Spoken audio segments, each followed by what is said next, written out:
आझाद मैदानावर आंदोलनकर्ते जमायला सुरुवात झाली। ढोल ताशे वाजवत महादेवाची कावड घेत आंदोलनकर्ते आझाद मैदानावर दाखल झाले। मनोज जरांगे पाटील यांच्या उपोषणाचा आजचा 5वा दिवस आहे। आढावा घेतला आमच्या प्रतिनिधीने।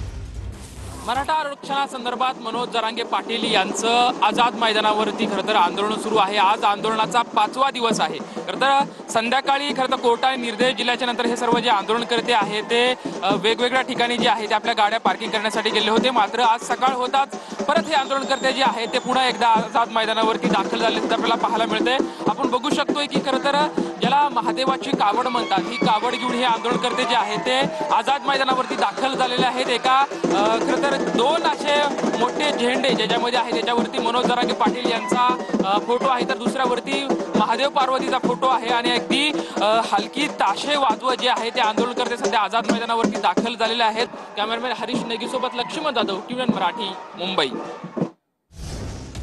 एक महत्त्वाची घडामोड आहे। मनोज जरांगे यांच्या कोर टीमने आझाद मैदान पोलिसांकडे परवानगी मागितली। काल हायकोर्टात झालेल्या सुनावणीनंतर आता परवानगी मागण्यात आली। अधिक जाणून घेऊया आपले प्रतिनिधी कृष्णा सोनारवडकर यांच्याकडून। कृष्णा, काय नेमकी परवानगी मागण्यात आली आहे?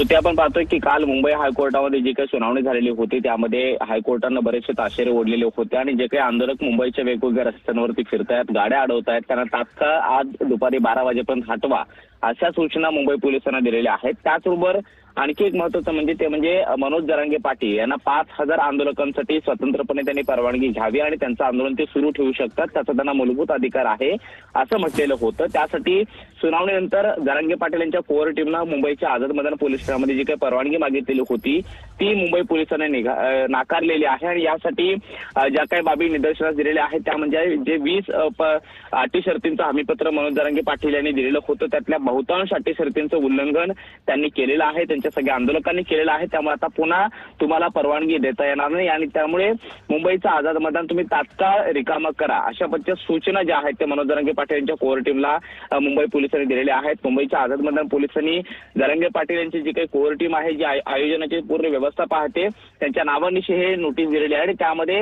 तुम्हाला परवानगी नाकारण्यात आलेली आहे आणि त्यामुळे ते आंदोलक जे आहेत ते मुंबईच्या वेगवेगळ्या रस्त्यांवरती फिरतात त्यांना सुद्धा हटवण्याच्या सूचना दिल्या। त्याचबरोबर मुंबईचं आझाद मैदान खाली करण्याच्या सूचना सुद्धा दिलेल्या आहेत। त्यामुळे आता जरांगे पाटील यांना 5000 आंदोलकांसहित सुद्धा आंदोलन करता येणार नाहीये आणि हे आंदोलन आहे त्यांना थांबवावं लागणार आहे। त्यामुळे जरांगे पाटील काय भूमिका घेतात आणि आज दुपारी 12 वाजेपर्यंत मुंबईतल्या वेगवेगळ्या रस्त्यांवरती जे काही आंदोलक फिरतायत ते हटवले जाणार का, मुंबई पोलीस काय कारवाई करतात, सोबतच 3 वाजता मुंबई हायकोर्टामध्ये आज पुन्हा एकदा सुनावणी होणार आहे त्यामुळे त्यावेळेला न्यायाधीश काय बोलतात आणि काय कोर्टाकडून निर्देश दिले जात आहेत हे पाहणं महत्त्वाचं असणार आहे।